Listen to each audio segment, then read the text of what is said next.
لو عمر الإنسان 60 سنة، تفتكر فعلياً بيعيش كم منهم؟ تعال نحسبها مع بعض. 8 ساعات نوم يومياً يعني 20 سنة من العمر نايم. 8 ساعات شغل يعني حوالي 20 سنة تانيين رايحين في الشغل والسعي.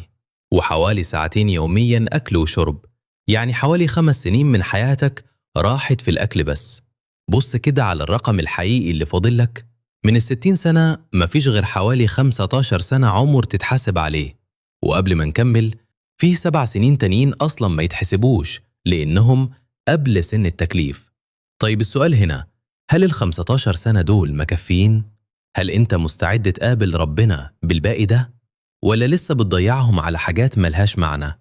كل يوم بيعدي بيسحب من رصيدك اللي مش هيتعوض، وكل قرار بتاخده بيضيف نقطة في كتابك، يا نور يا ظلام. اسأل نفسك بصراحة، لو العمر اللي باقي قليل، إيه أول حاجة محتاج تغيرها؟ وإيه أول خطوة لازم تاخدها النهاردة مش بكرة؟ مش مهم عشت قد إيه، المهم عملت إيه في اللي عشته. والباقي من عمرك هو فرصتك الأخيرة إنك تخرج من الدنيا بقلب راضي ورب راضٍ.